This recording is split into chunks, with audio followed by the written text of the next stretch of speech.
Please patronize our sponsors who support the Guild and our mission to educate members and non-members to enjoy and enrich their woodworking skills and experiences. You Pick Hardwood Lumber, Rockler Woodworking and Hardware, and the W.D. Quinn Saw Company.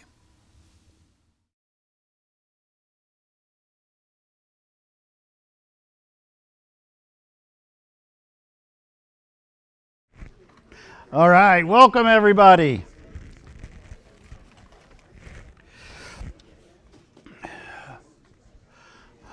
Looks like we're going to have a really good program tonight with the jigs. Here we go, announcements. Superstar Weekend is planned right now for March 7th and 8th of next year.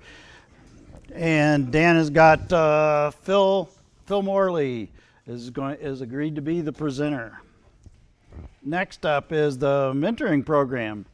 Jason sent out an email. I don't know how many people got it today or saw it, but he's working on the mentoring program.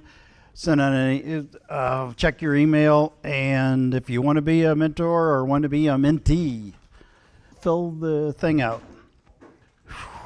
Somebody got hurt a couple Fridays ago.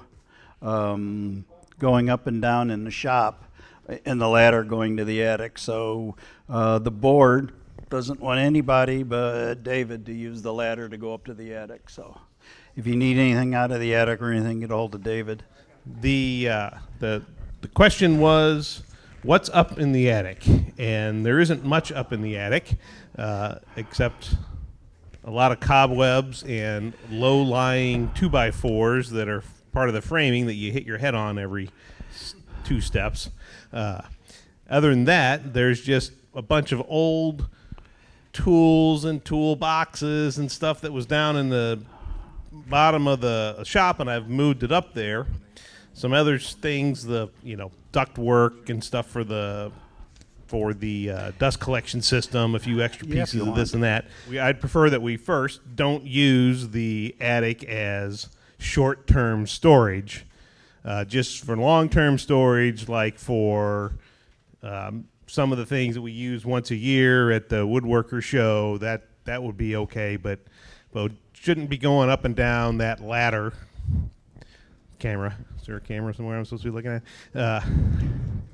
Up and down that ladder on a regular basis. So I would just prefer if I went up and down, just let me know if you want some. I'm there every day.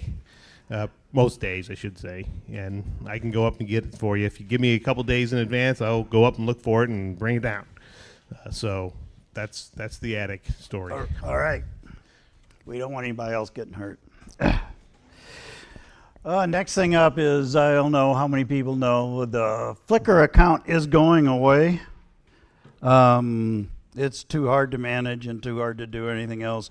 Google Photos are what's going to be replacing it.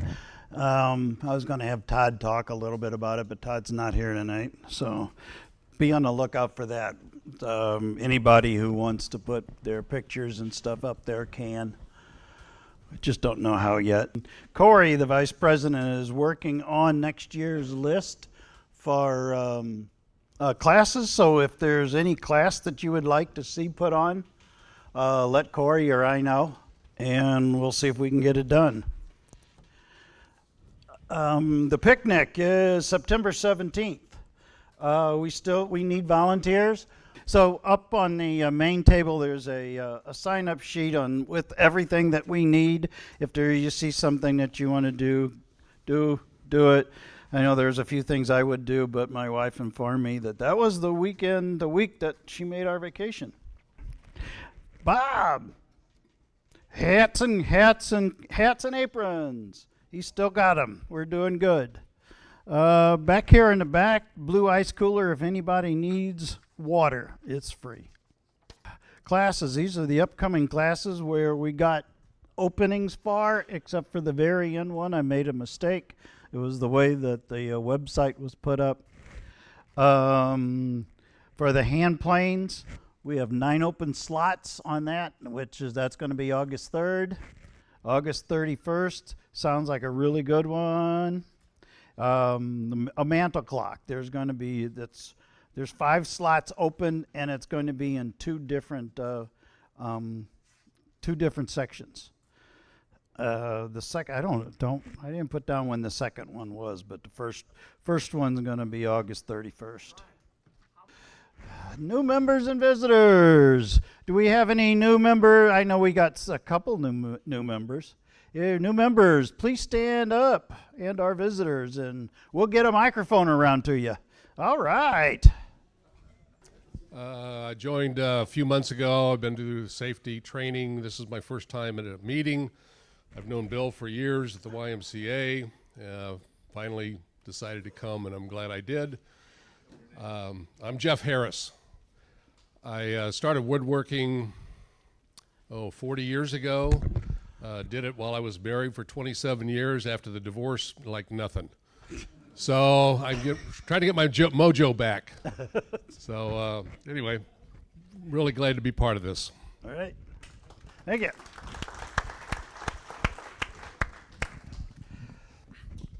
Hey guys, my name is Giordano. I never done woodworking, but I'm interested in starting. Nice to be here. Nice to meet you. All right. Steve Brunkhorst, just joined the last couple weeks. This is my first meeting. I've owned a table saw and a miter saw for years. Still have all my fingers. Did a lot of work. Yeah. Did a lot of work building a home winery, which I just gave away when we moved to a villa last year. So now no winery, just woodworking. Did you save any of the wine? We're working on the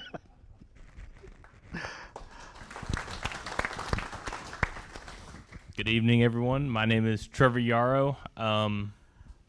Growing up, my dad always worked with wood, built stuff for my mom, so through that, I got exposed to woodworking. And then when I was at school, I worked in a custom cabinetry shop for 2.5 years. So I have a little experience. Don't have my own shop, but I'm looking to, I got plenty of years to get a bunch of tools and equipment to do that. So I'm, looking forward to learning from you guys, and I appreciate you having me here.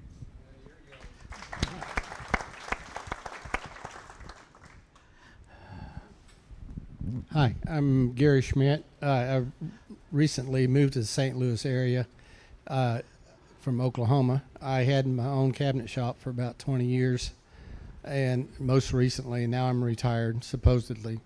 But I also have, qualify that with, I have a 141-year-old house that I'm working on. Oh, so wow.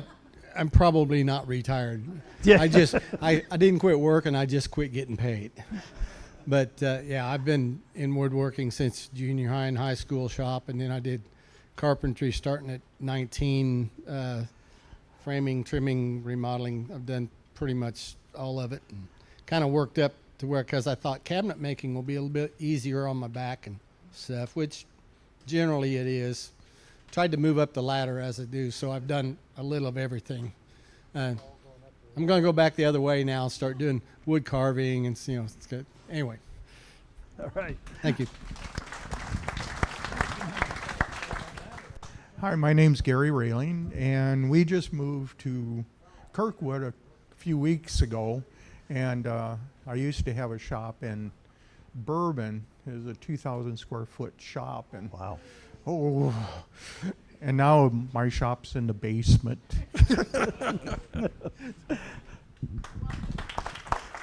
Pass the microphone back to Matt.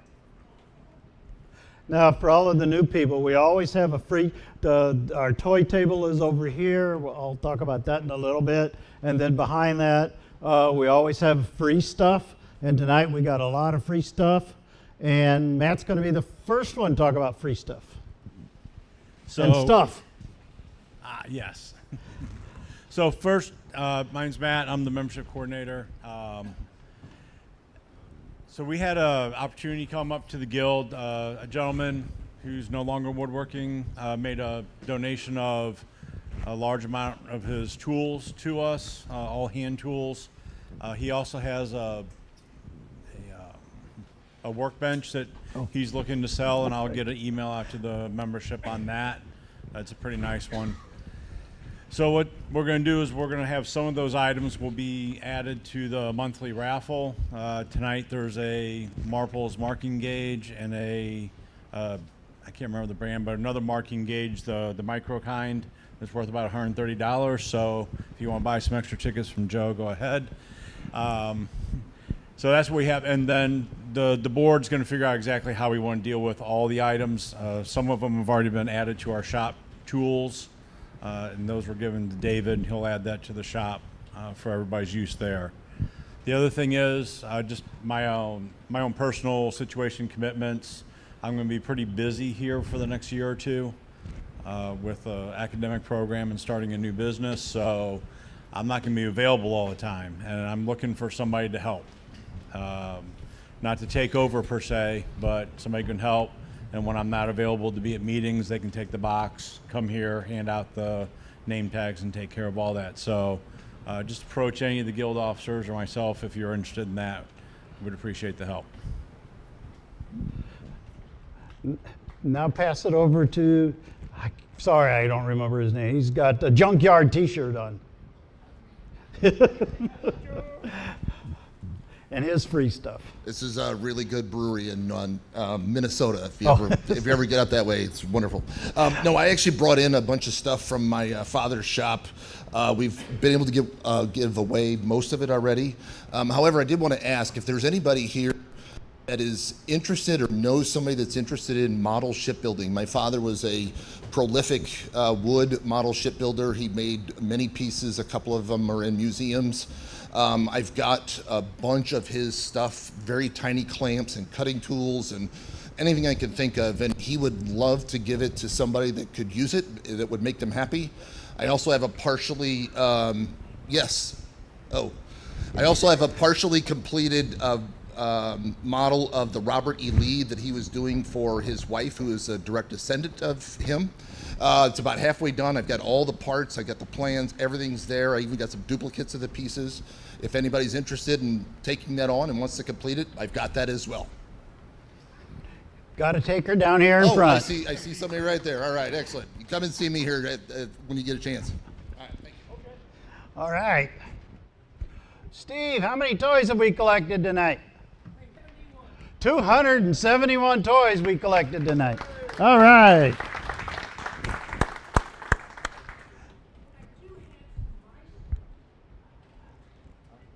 That need some loving care. The axle was too small for the hole. And I did take most of them out, but if the owner could come by later and maybe pick them up and redo them, I would appreciate it. All right. So did everybody hear what that whole thing was? Somebody donated a whole bunch of toys that they don't roll, and they need some loving and attention. Whoever donated those, if they could come by and pick them up and make them roll, we'd appreciate it. We're still in the need for toys. Let's see, helicopters, airplanes, and cars, and probably some wands and stuff. For I don't know. I think we got enough wands, or we need more. We picked up 28 wands tonight, and about that many fell out of my car when I was unloading tonight. So I think wands were okay. Okay. We also picked up a lot of dinosaurs. Okay, now the Christmas toy program. Chairman is Wayne Humphreys, and he's not here tonight. But they build toys. Sure. Hi all, I'm Vicki Berry, and I'm part of the Christmas toy program. And we do meet twice a month, the first and third Fridays at the shop in Faust Park. Really no experience is needed because there's all levels of tasks that get to have to be done on toys. But essentially, the toys that for Christmas are a little different than the monthly donations in that they are a little maybe more difficult and not as easy to use. Some of them are activity-based, and a lot of them are painted. So anybody who is a good painter, we're always looking for those.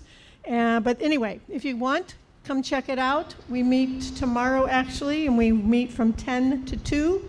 We do take a short lunch break if you bring your lunch. But anyway, there are plenty of different activities for all levels of skills, and we'd love to have you join us.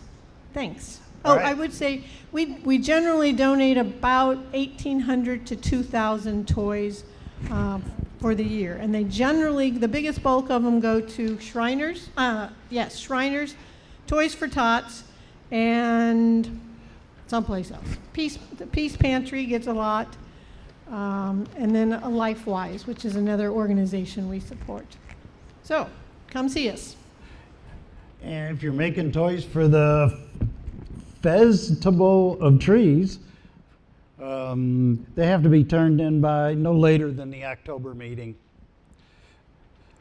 Because they take over this room the month of November and set up trees. And if you've never been here on the Thanksgiving weekend, this place is amazing with the trees and the stuff that they have. Okay, Tom, we got Home Sweet Home. Tom Turney is the chairman. Hi, I'm Tom Tierney, the chairman. Do we have any wood to give away tonight? I do have some wood in the back of my pickup truck, which is parked right outside the door here. All right. I brought about, 15 sticks of white oak. Some people have already picked some up, so I'm not sure how much is left. If you're not familiar with the program, you haven't been here for the last 10 months, it's on the website, and we build small end tables, coffee tables, nightstands for Home Sweet Home. We provide the wood. We ask our members to provide the labor and the finish, the expertise, and we pick them up and take them into Maplewood and donate them to the folks. Their clients come in, pick furniture, mattresses, kitchen stuff, whatever they need to set up a house, and we're just a small part of that giving to that organization. We have how many tables? Yeah. How many tables turned in? Well, tonight I think I'm going to pick up at least 3, maybe 5. All right. We're sitting right now. Since the program started 2 years ago, we've donated 252 tables. So we'll hit probably 260 by the end of the week here. All right. And I do want to mention we are picking up wood next Thursday from Jay. That's the red oak that we use. We're going to watch for an email. I'll put it out. We're going to have a couple work days. This is rough sawn red oak that we need to process down. We process it into table kits that are ready then to hand out to folks. They can take and put it together and put the finish on it. And we do that at the shop. Usually it takes 2 days because we'll try to get a couple hundred board feet from Jay.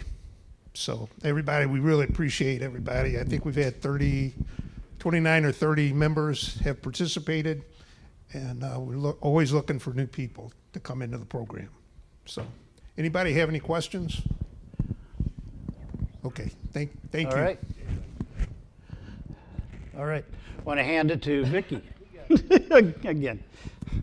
I am into a lot of things. But first off, I want to say thank you so much for all the items that have been donated to date. I got a whole bunch tonight, and there's still time to bring stuff in to the next meeting. The fair itself is August 24th. I won't be here next meeting, so you're going to need to give them to David Gronfeld. He'll collect them, and we're still desperately looking for volunteers to man the booth. So I have a sign-up sheet for that if anyone's interested, starting from setup around 9 o'clock to tear down at 4 o'clock. So we're asking for 2-hour shifts. If you can contribute your time, it would be greatly appreciated. That's all. Thanks. All right. Thank you. Okay. Now time for questions and answers. So for all of the new people and people that don't know, set aside a few minutes every meeting So if you have a problem or have something that you want to discuss, something about your woodworking, if you're trying to do something, want to know an answer, like last month we had a good discussion on glue. Now's the time. Anybody got any questions? I use a variety of different cleaners to clean my table saw blade, but I was wondering if anyone could recommend what the best one is. Simple Green. Simple Anybody else? Green. Orange. CMT Orange. Santee Or? Orange. CMT Orange. Oh. Yeah. I've used Dove too. Just I mean, not Dove, but Dawn. Dawn, and that works too. But okay. Thank you. All right. Any other questions? There's one right there. I have a project with my daughter. Stand up. So we can get you on camera. She bought a hutch we think is an antique, but we can't tell. We'd like to find the origin of it, its name, its maker. It's solid wood. It's really heavy, and it's in pretty good shape, but we don't know where it came from. And we'd just like to find a resource to look it up if anybody knows of something. I think it's a little trickier. There's not even a name or any kind of paper or anything in it. It's just totally naked of information. So if anybody knows of something, I'd sure like to hear about it. You could take a picture of it and stick it out on a bulletin board, and so the members can take a look at it. Maybe somebody can recognize it. Sure. Is it solid wood or is it veneered solid wood? It's solid wood with veneer on it. Okay. Because that goes back a long way just in itself. I mean, there's stuff 120 years old probably that's probably still veneered. Now we got show and tell. So if you have a show and tell, if you can come on up here and get mic'd up. And while they're getting mic'd up, my name was the first on the list. I'm not going to lift them up. These are just some of the things that I'm making with my CNC machine. I had a couple here last week, but this is my setup that I'm working on. So my grandkids have something to play with when they come over to the house. I got a special needs grandson who's crazy about Herbie. So I made him a Herbie and was able to go out on the internet and find actual stickers, the true stickers for Herbie. So it's even got the license plate on the back. So. And so far, everybody comes to the house, loves it, so I'm making 2 of them for the picnic. Not the picnic, the fair, the art fair. Okay, next. Okay, I'll go next. So I like epoxy stuff. And I saw an idea on Facebook, and it always gets me in trouble when I say, I can make that. So this is the general design. So I did it a little different. This is with some cherry that I had picked up at a meeting, gosh, maybe 3 or 4 years ago, and then some oak that I had laying around. So this is going to be a tabletop for a C table, just a metal C table that I picked up who knows where, a million years ago. It's a 10 by 20 table, and I wanted a little bit bigger top, so it's generally 12 by 24. And I learned an awful lot what not to do when I did this. And what I should have done is, and I say that because I glued all the 2 end pieces. But then there's some free floaters in here. And I should have laid down 1/4 inch of epoxy on the bottom. Let that set up a little bit. Then place everything. Let that cure. And then come back and fill up the rest. Because I didn't do that, man, I had all kinds of things weighing this down, and it was the biggest mess I ever saw. But I was able to take it out and, planed it all, got all of it done. But if you look on each side, you can see this side has a lot more epoxy on the bottom than this end. So thank God for planers. Anyway, then I came back and it ended up being 2 coats of a thin epoxy on the top, because the first coat had little bubbles raised no matter how much heat gunning I used. So overall, it took me a lot longer than I thought, but for what I'm using it for, I think it's going to be great. And then I'm just going to Velcro this sucker to that table.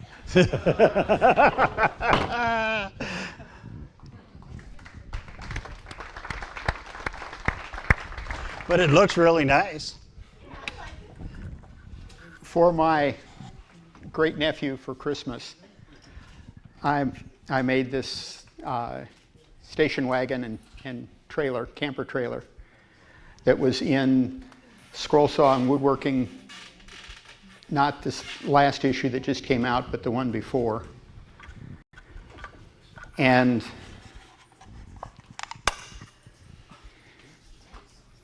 you can get inside the trailer.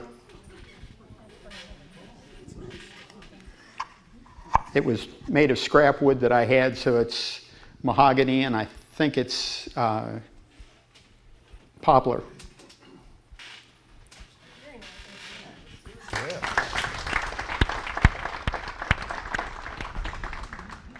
What kind of finish did you use on that?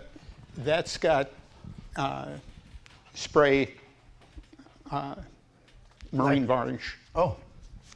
I figured that would be reasonably kid resistant. Yeah. So I'm Brad Bernhard, and I spoke, I don't know how many people were here, in, I think it was March, on marquetry. So if marquetry appeals to you, or if you're, like me, interested in birds, or best, if you like bird marquetry, then take a look at these as you leave tonight, and I'll be around. So I got super passionate about birds about 6 months ago and put up a feeder, and I decided that the subject I wanted to pursue with my marquetry was going to be birds. So this is a white-breasted nuthatch, which frequents our feeders, and they speed in, grab a seed, and leave. And this next bird is a little beastie bird called a tufted titmouse. And these titmice will stay at the feeder even when jays, like blue jays, that are 3 times their size, fly in. Every bird on the feeder scatters except for the titmouse. So this is quite a cool bird. And then this last one doesn't come to the feeder. It's mostly up in the treetops, and it's a great crested flycatcher. And so this becoming quite a large passion for me has led me to start doing bird walks with the Missouri birding people. And I just got off one today, and we even saw a few more of these.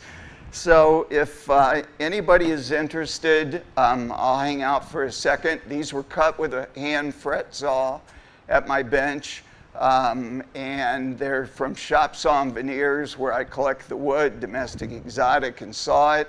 And the finish on them is shellac and then a final coat of wax. There's about 6 coats of shellac. So And if, right. Do you take pictures of these birds, or well, I can't imagine you do it by memory? No.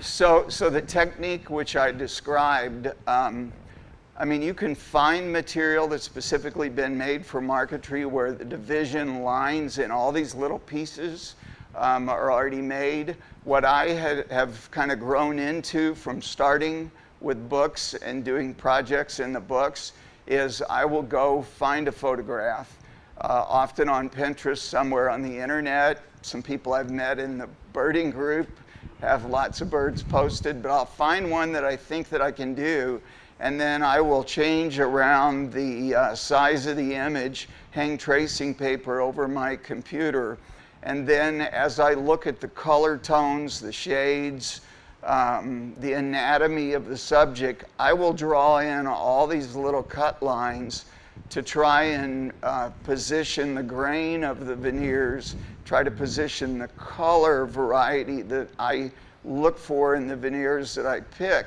the variety of different, shades of whatever color. And so you have to be willing to kind of just jump in, and it's kind of a growth thing. But there are dozens and dozens of pieces in each of these. You can see the cut lines, so you're kind of building a puzzle, and you're beveling the pieces so they slide in, and for the most part have a gap-free fit. So I'll end by just saying what I said when I did the talk. If there really is any interest, and you can do just a simple thing and add it to a piece of furniture, or you can do very complex pictorial pieces or pieces applied to furniture. Let me know, and if we ended up with 2 to 4 or whatever people that really were interested and wanted to build a donkey to set out with a fret saw, the tools to do it aren't very expensive, but to build the jig would take a little bit of time. And we have a book in the back that's actually got it in there from Craig Vandal Stevens, how to the jig to build. But if anybody's interested, I would be willing to do a weekend class at some point the next year and start with something simple, and again go through the process. So thank you. And if you want to see how he does this, go out to the internet, to our website, and his presentation will be out there in the March. We did record it, and it's all out there.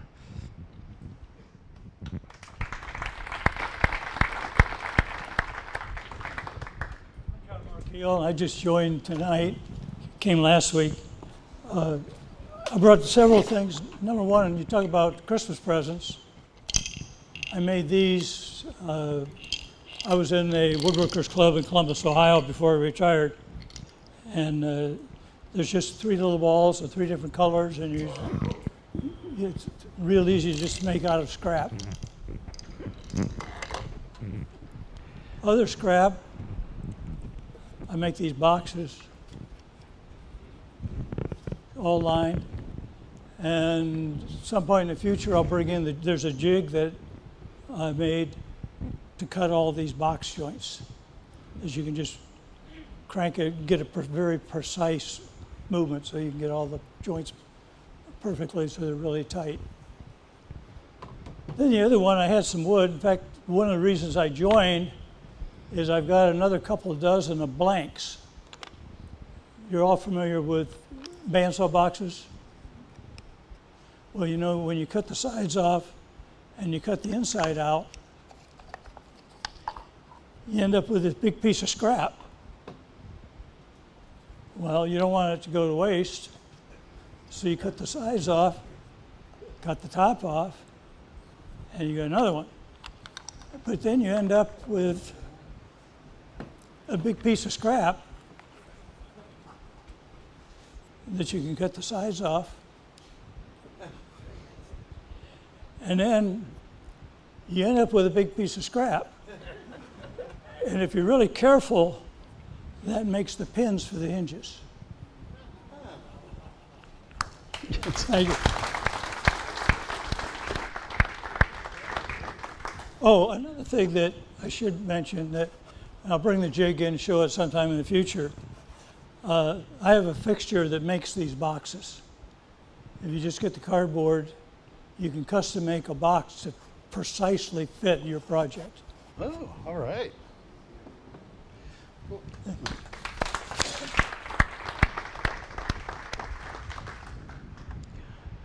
Now,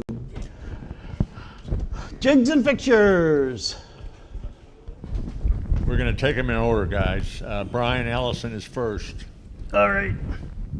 And he wrote down what he was going to jig about, but I'm going to let him talk about it. Okay. Well, I'll make this real quick.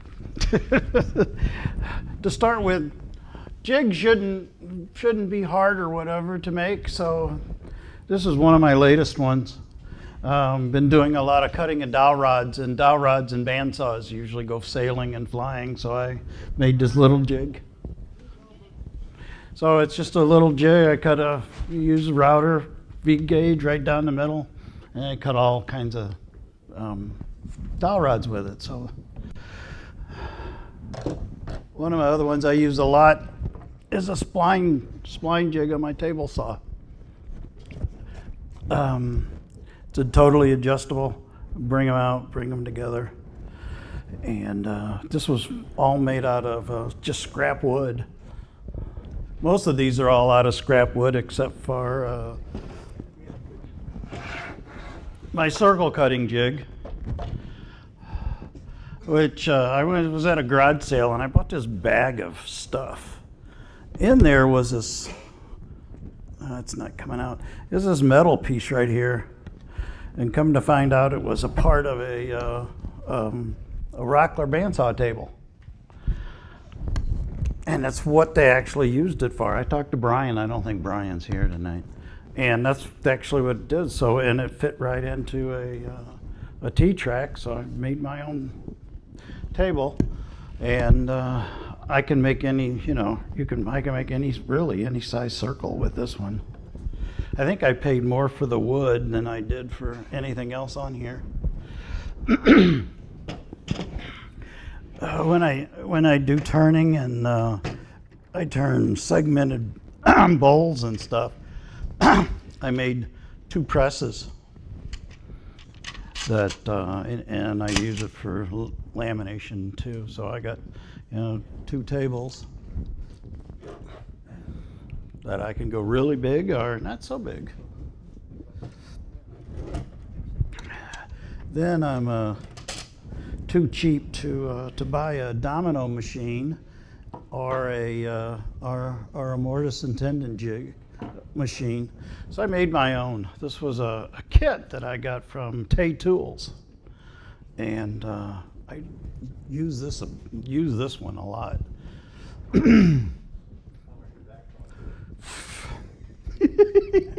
Well, I think the kit alone was like $49.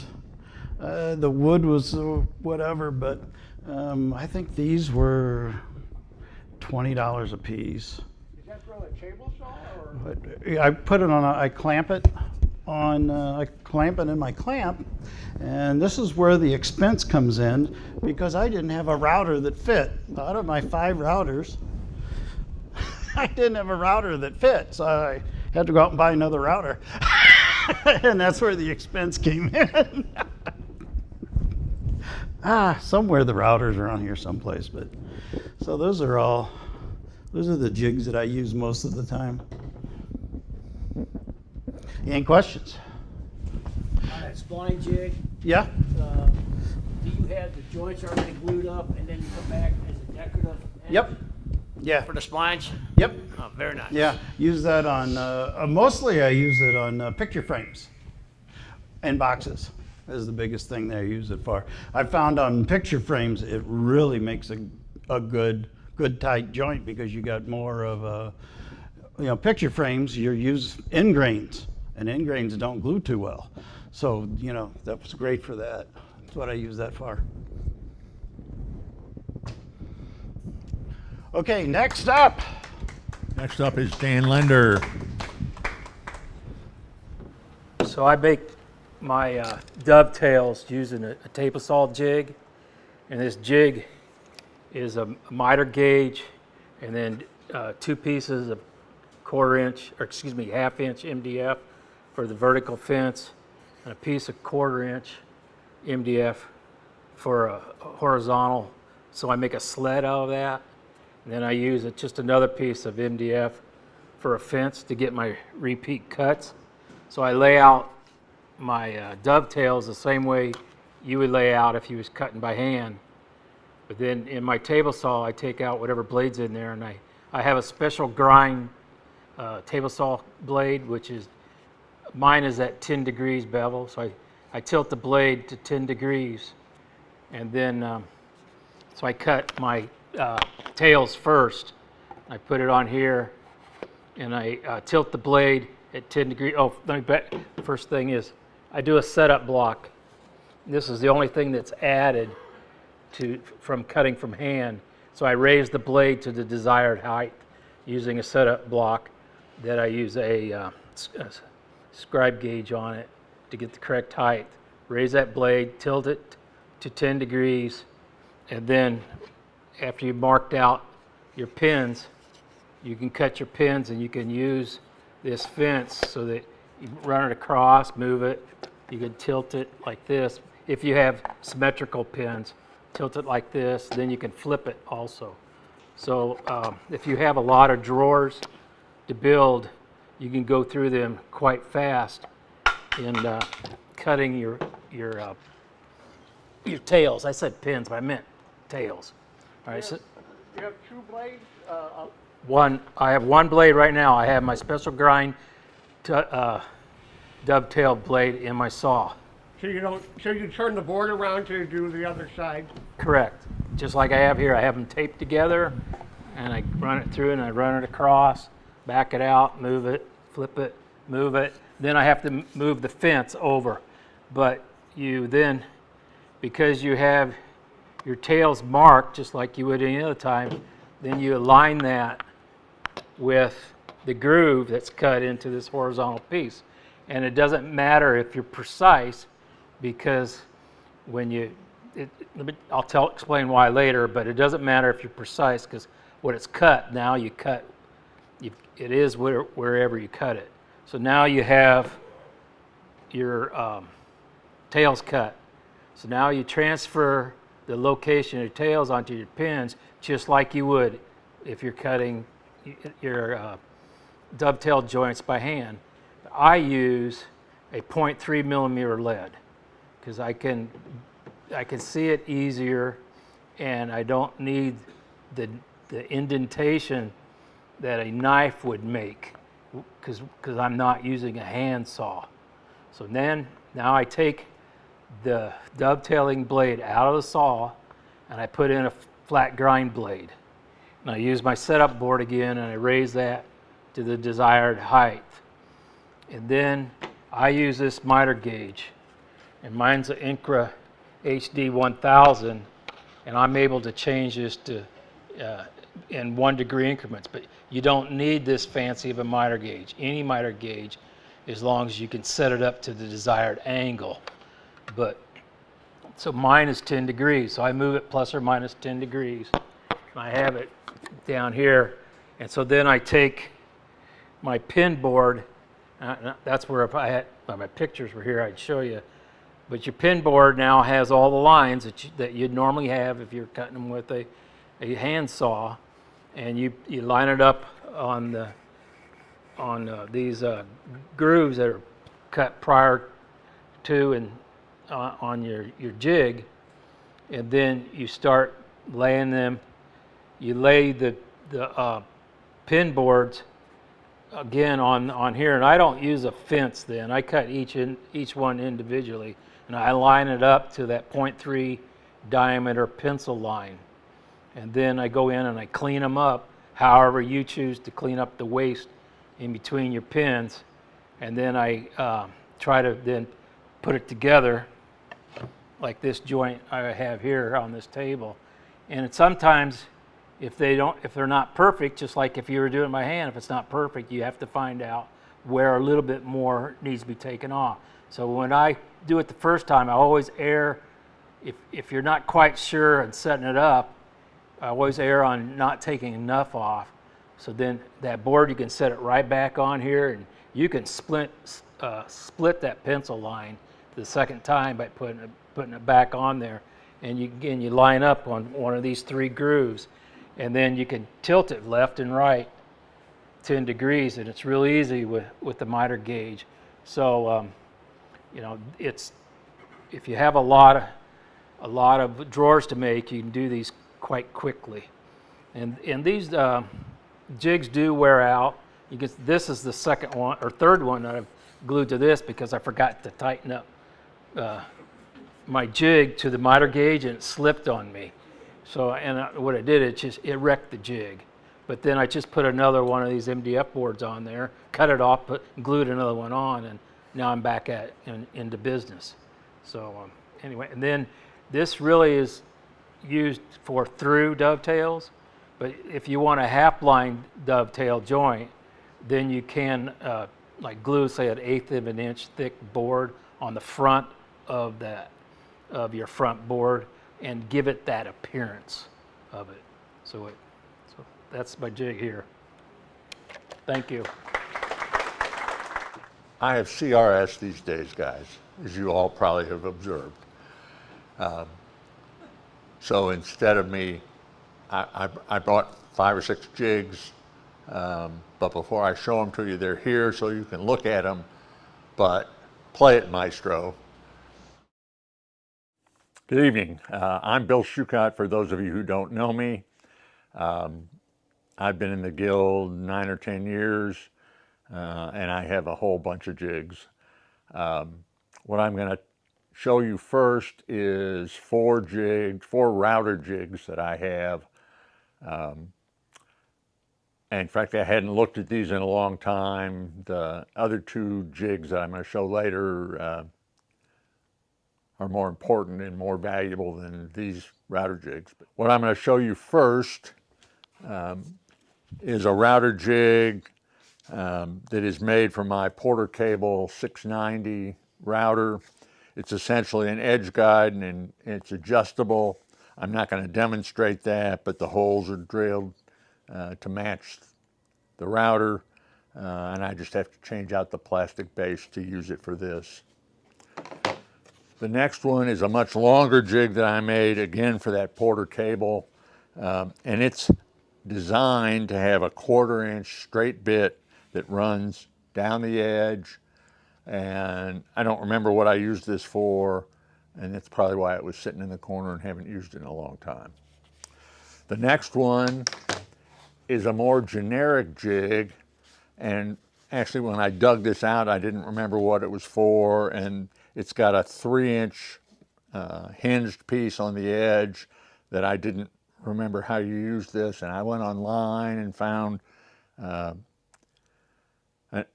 video of somebody who made one similar to this, and what it's designed for is the edge of this is dead center on a couple of the routers that I've got. So you lay it on your piece, clamp it down, fold this out of the way. Now you can use whatever width bit you're interested in using, and the center of it is lined up. And then the last jig that I have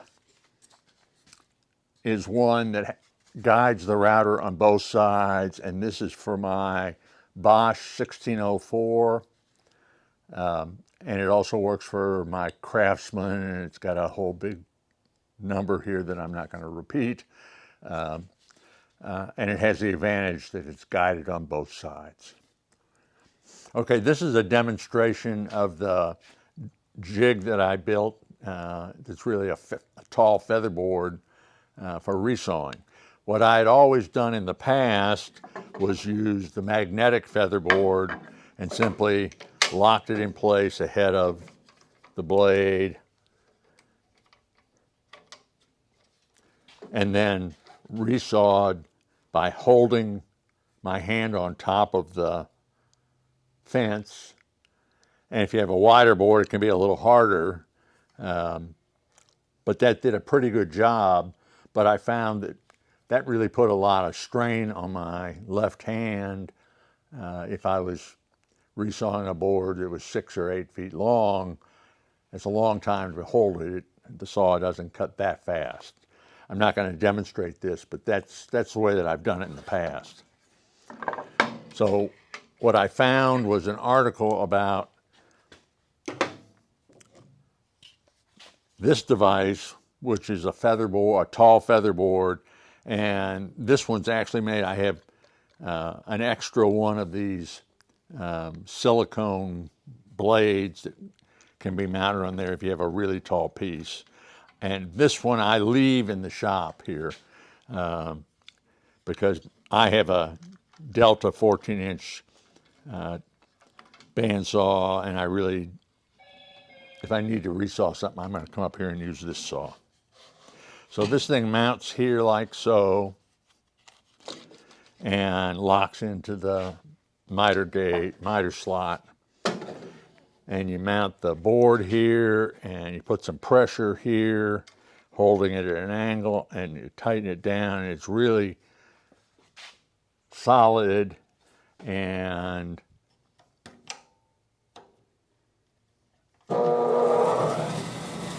all you have to do now is push the board through. You don't have to worry about holding the top of the board in. So it's really slick.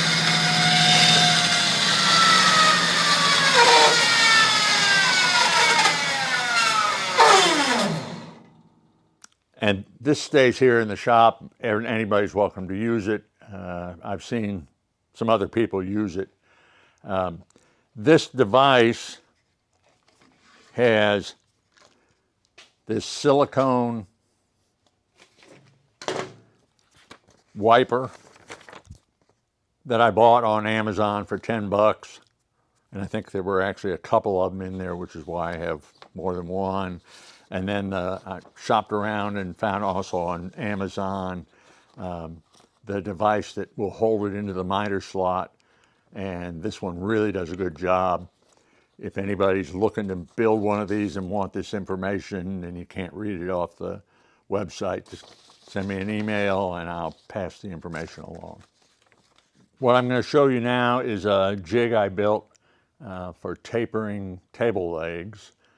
In the fundamentals class, we make a shaker table with tapered legs, and there was a plan with the plans for that table for making a jig, and I modified it a little bit and put the clamps on it, and it has a little more flexibility than the one that came with the plans.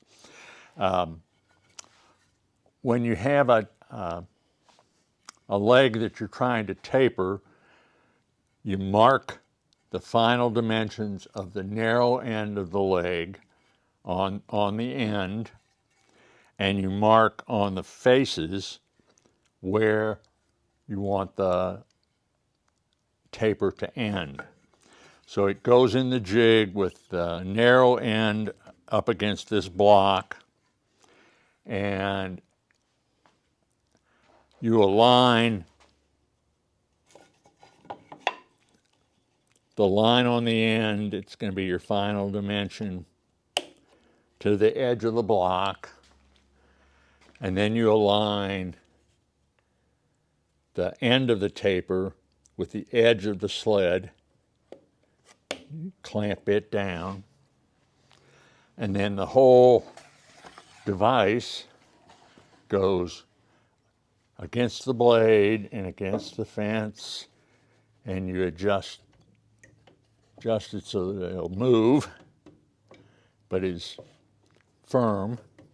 Then you need to adjust the height of the blade to get totally above the leg.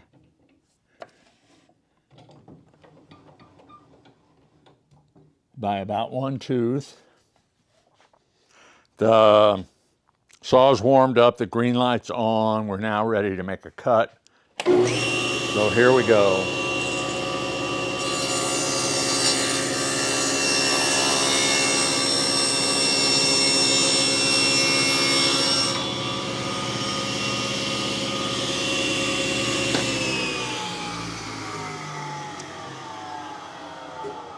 I don't touch anything until the blade stops moving.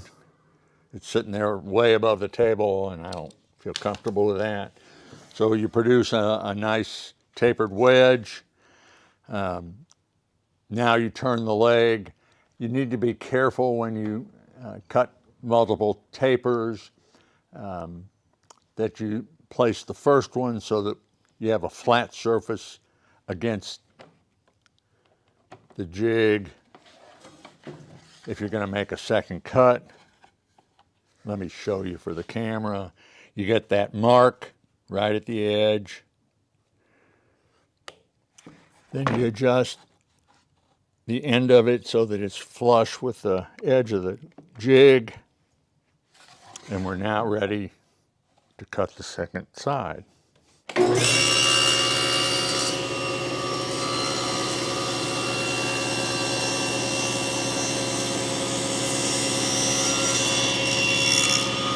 Okay, so what we have here is a leg that I've tapered on 2 sides. This is the the style leg we use for the shaker table. I would caution everybody, we cut mortises in the top of these legs for the side rails to go in. It's mortise and tenon construction, and it's a lot easier if you cut your mortises before you taper your legs. So that's just a caution. But this jig works really slick. I leave it at the shop. Anybody's welcome to use it. If you have pieces that are different dimensions than what I've been showing you here, there are some nuts that you can adjust the clamps so that you get a good hold on your piece of work. One final note, if you make jigs, and I did not do this, I had to recreate some of this information. Before you put that jig in the corner of your shop, put some notes on it, what you used it for, so that you remember years later. I made a taper jig for jewelry box legs, just like a mini version of what you just made. Yeah. These were 4-inch legs, and I used the same toggles that you use with the rubber feet that are the holding portion. And I ever so barely clipped the edge of that rubber foot. And those rubber feet have metal stays that fan out into them. And I was holding on to that metal apparatus, pushing it on my home saw stop. And what do you think happened? So, yeah, other people have had that happen. So, anyhow, I just wanted to mention that if anybody builds those and uses them with a safety saw, that was my eye-opener experience. And it really is a hassle to try to get that break off of the blade once it captures it. I can offer a suggestion. I use a Grizzly and it doesn't have that problem.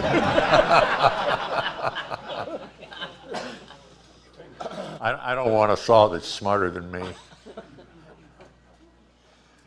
So who's next? Well, I got something to say, Bill, about your jigs. I'm David, I'm the shop manager, and I generally put those jigs under the green metal bench. And there's a whole bunch of them under there. And like Bill said, if they're not labeled, I don't know exactly what they're for, but there's a whole bunch under there, and that's where I usually put bills when I see them just sitting out. I'll stick them in the lower portion of that metal green bench. So if you're looking for them, that's where they are. Behind the jointer and the planer, in the little no man's land there. It's the only metal bench we have in there. Okay, who's next? Grady. Okay, so I had a friend, neighbor, who was working on a project. He was building a plaque for his daughter-in-law or somebody, and he needed a little help with that. He needed a 16-inch diameter circle. Well, of course, I volunteered to do it for him because I'm the one that has the shop. And I also made the panel for him that made the cut out of a red oak or something. But I needed a jig to make the circle for my bandsaw. And I needed a jig that did not require a pinhole because this plaque needed to be solid and smooth with no patches on it, no holes in it whatsoever. So I went online and found a bandsaw cutting jig that claimed it was the last cutting jig you'll ever need. So I built one. I built it. It's and this jig will make circles this size. Will make circles up to 38 inches diameter. So that's a pretty good size circle. The circle I was making for him was only 16 inches, which wasn't, which was nothing on this jig. So we've got I've put together a little PowerPoint. So that's what the jig looks like. It has a donut, and that donut is the magical item on this jig. So let's go to the next slide. Okay, on the left, you'll see what you do is you've got that little donut, which is this little donut right here. And you, on the left, you put double stick tape on it around the perimeter of it. And you have your piece of wood that you're going to cut from.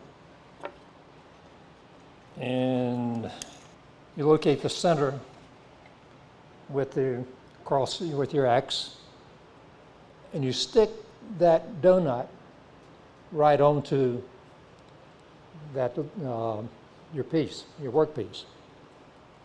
So then you put that onto, let's look at the next picture.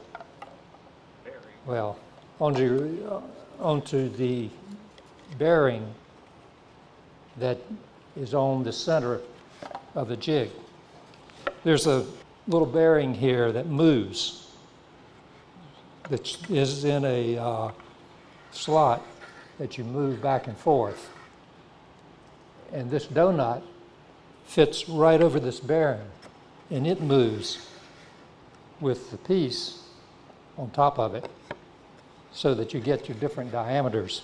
I'm just moving it back and forth. But it has, with the T-slot, you tighten the bearing down wherever you want it, and you set your diameter from the center of the bearing to your cut point on the jig. So it makes it very easy to turn. This bearing, if you have all the dimensions when you make it, have to be just right. I had to add a little spacer on my bearing to make up for the, this was actually a little toy wheel that I used for my bearing to clamp down. And I used a hole saw to make the center hole of the donut. So I had to use a little tape as a spacer to make it fit just right. It turns and the piece is on top like that. Okay, so I just take this jig and line it up with the bandsaw, slide it onto the table so that the bandsaw, you get your starting point.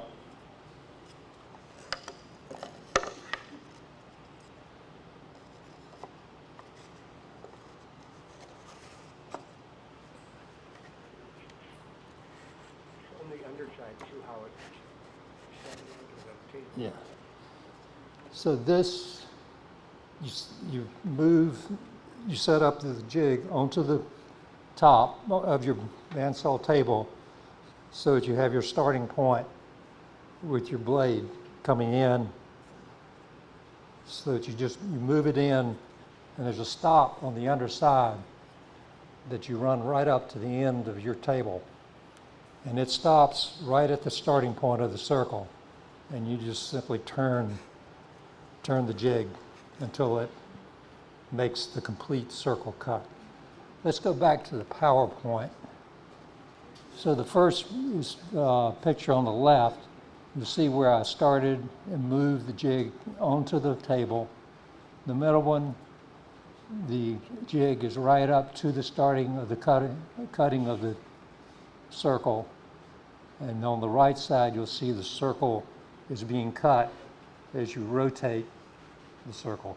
Okay, the last, and then that's the completed circle with the final circle completed. The donut is still on the back, and you can see the tightening nut down on the bottom there. So the next slide. This is where I got the idea. And this guy goes through and he explains in detail. It's a YouTube. And all you need to do is just Google the only bandsaw circle cutting jig that fits every need. Okay? All right, that's it. Thank you. Okay, we're going to get real simple here compared to all that. Last month I did a demonstration on the cheese slicing boards where I talked about I got tired of changing the blade on my table saw to go to a panel blade, which is a way thinner blade. So I kept looking. I thought, I got this.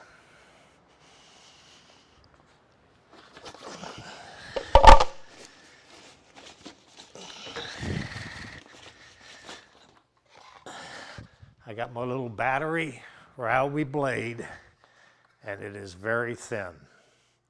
So I decided, I looked at it, and I thought, I made a jig so I could put the cutting board in here.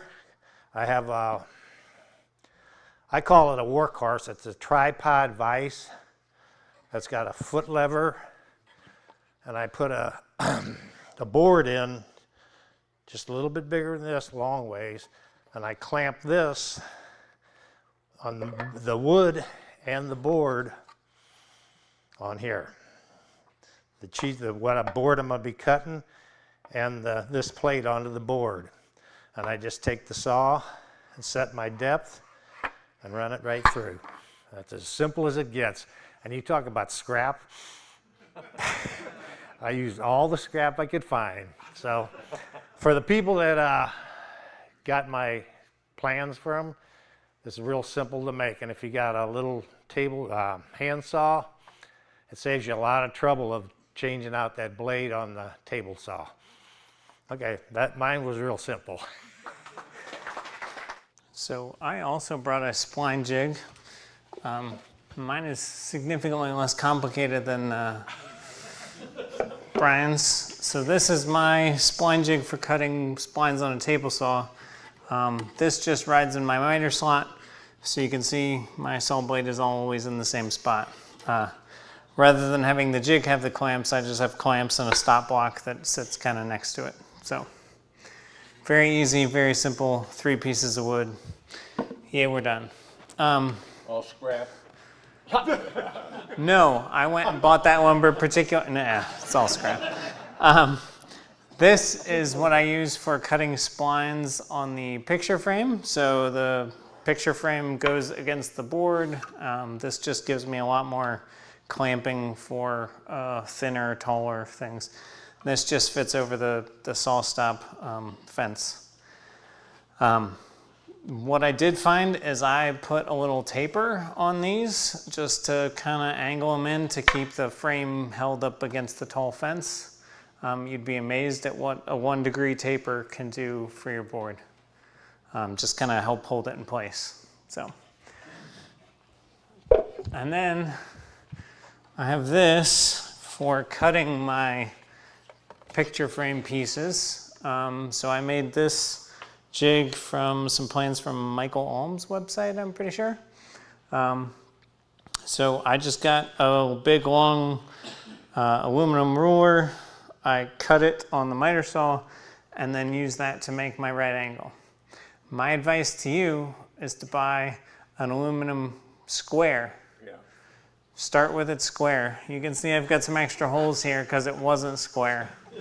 So this is pretty nice. You cut one side. I have this clamp piece that moves up and down. There's some cork in here to help clamp it to the board and some sandpaper to help it ride against this. But all my measuring is done on the second cut, and I can stop block it here to set my piece. I also make my picture frames usually with a 3/8 inch rebate, so there's a 1/4 inch ply and some 1/8 inch aluminum rule, so the 3/8 goes right over top of this, so I can measure the inside dimensions. So if I'm making a frame for an 11 by 14, I just set it to 11 and I'm done. So that'll figure out all the dimensions. You're gonna get a 3/8 inch relief. And then because I have a saw stop, I needed a piece of wood in here to make sure I'm not hitting the aluminum. I did not learn that one the hard way. That one was taught to me. So, yeah, I guess the only other thing I'll say is the featherboard locations are particular, just to keep, I wanted this board to be able to extend up so I didn't hit this featherboard. But, and then I took material off the back end so that it was less tippy on the saw before I got it to where it was going.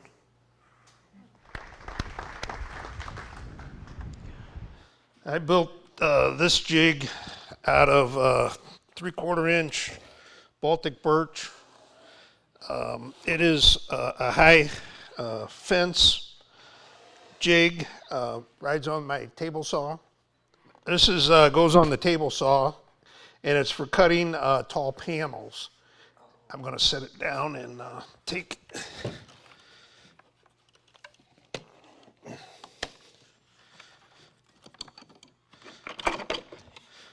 So with the tables that we build for Home Sweet Home, they're about this size and they're about 3/4 inch thick.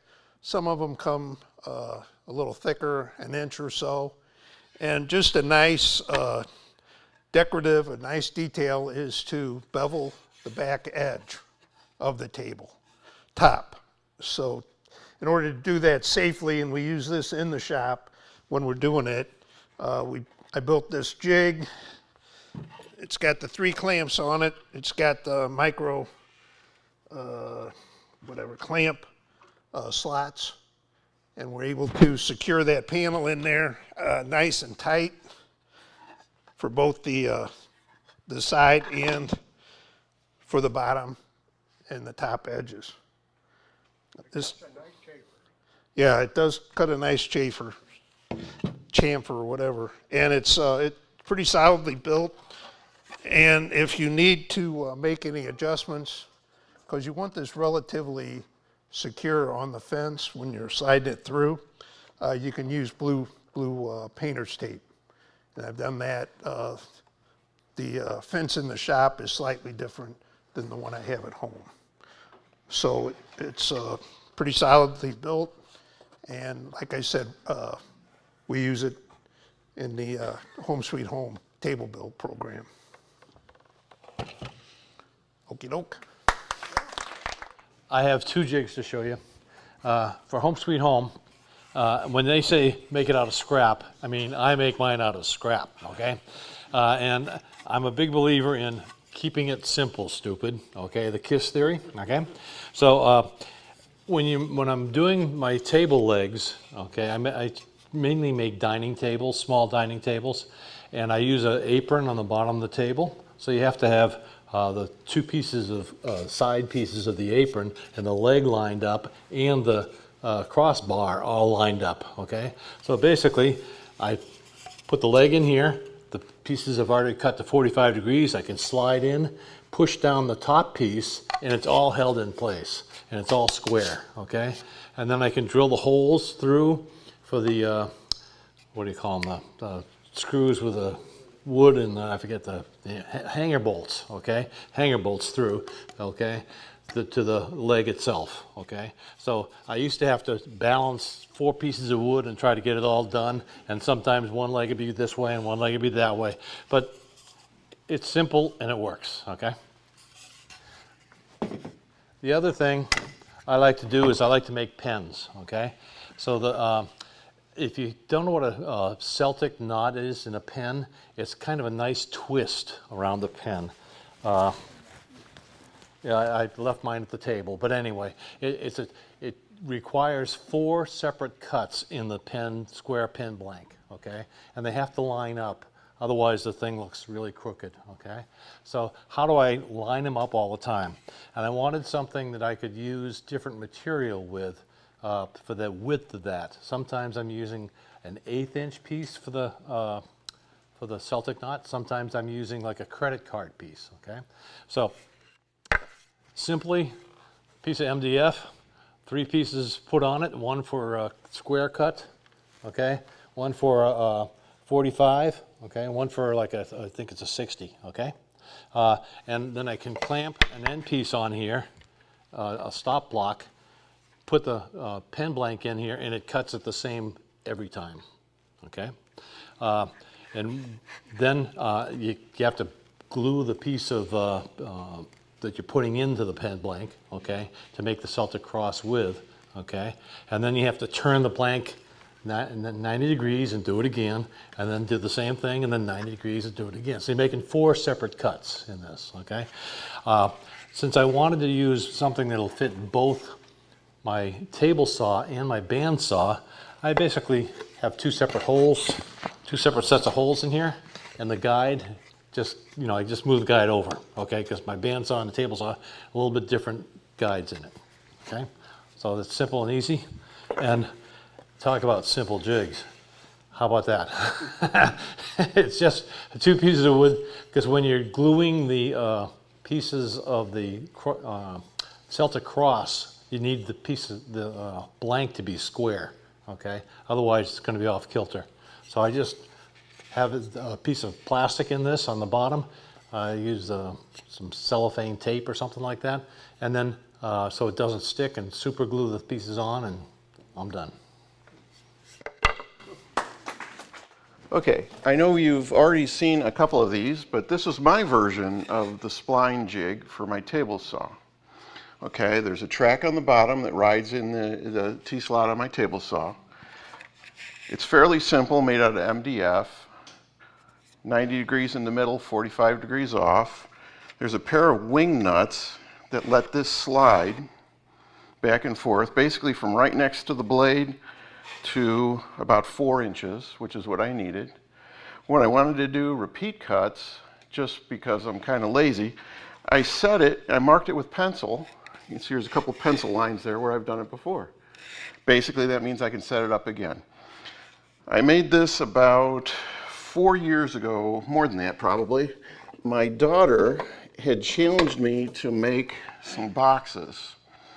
Just simple 5/8 inch, I think, thick. I used, that one's probably soft maple with walnut on the bottom and a walnut lid in the box.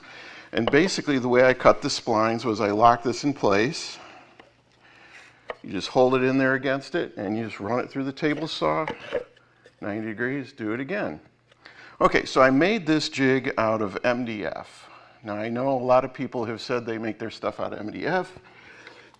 I actually kind of don't like MDF because it makes me sneeze when I cut it. The dust, I don't know what's in there, something makes me sneeze. So I used MDF on this because I was trying to use up some I had in the basement to kind of get rid of it. Lo and behold, a couple years later, somebody presented me with a project to make. They called them a valet box. It was meant for a gentleman to put on his dresser. So at night when you take everything out of your pockets, you put them in the box. So this is the prototype one. Actually, I'm not terribly proud of it, but it turned out okay. And basically I used the exact same jig to cut. Can you see that okay? And basically I did the same thing. My brother-in-law, who was helping me do these, said, we shouldn't make those symmetric. We should put them off-center some. That's ridiculous. It looked really good. I thought it looked kind of cool. So basically, these were all done that way. This type of a box is set up with just the 4 pieces with a mitered corner.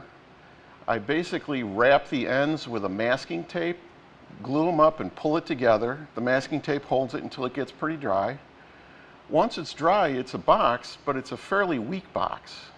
So you use these splines on this jig, and it really makes that joint a lot stronger for a good project.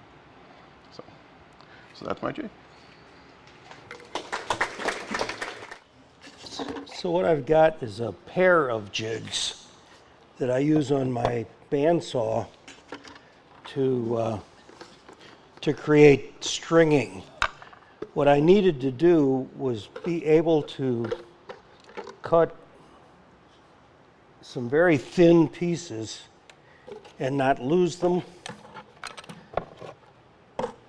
So I can clamp this in there and support the piece that I'm cutting off, and it doesn't and I just run it through the bandsaw, and it doesn't fall into the blade because I've got such a tight tolerance on that.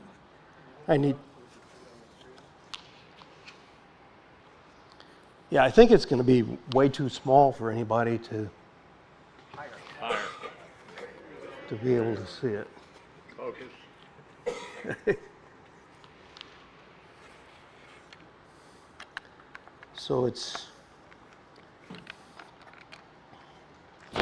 So what I was trying to make was some very thin little pieces of veneer, really.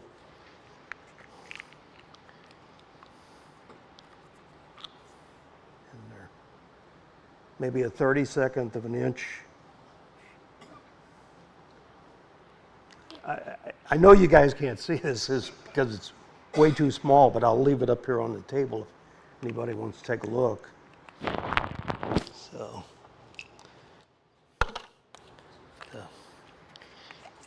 the end result was some stringing. I was trying to match some antique stringing. I'm sure you can't see that. No, we can see that. Other camera? Yeah. Okay.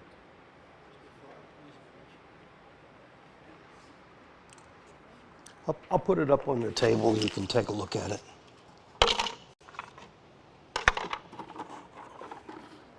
That's it? That's it. Okay, I made a jig for sharpening, and my problem was that my Japanese chisels have a beveled edge, and the beveled edge doesn't give you as wide a flat surface for clamping on, and especially my narrow one, or narrower ones. So I made a jig. I used the skateboard wheels. It's an 8mm nut or bolt that you use on those. And I thought, well, I'll just do even wear on my water stones. And I made 2 places where I can tighten down on the top of the blade to hold it steady instead of having it tilt from having just a single centered one.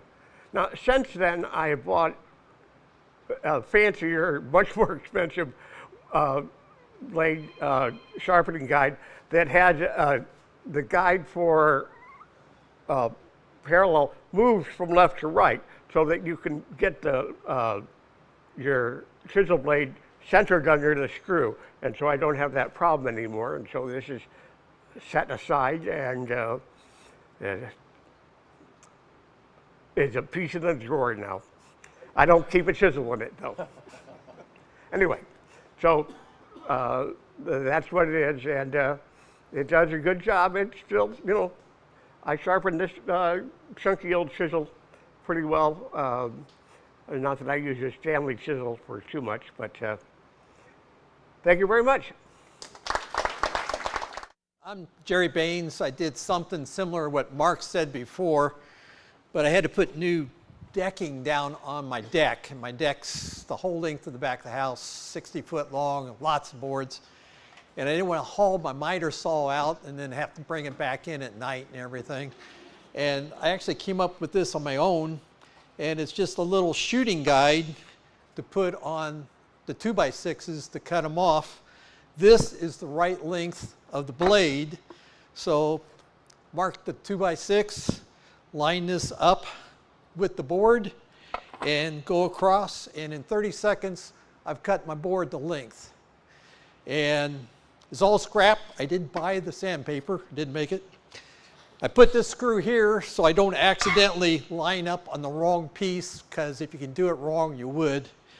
And this used to be longer because I used a different saw. Then I picked up this saw, which has a shorter shoot on it. And so now it works for this saw instead of the longer one. But I've cut like 600-700 boards with it. And this also now is, if you mark the board, the line's on the wrong side of the board. So I can transfer it over, because this is basically a T-square. Since it's square, And it, like I said, I'm just out there cutting boards in 30 seconds. I've cut them to length, and it's light. Take it inside every night. So really simple.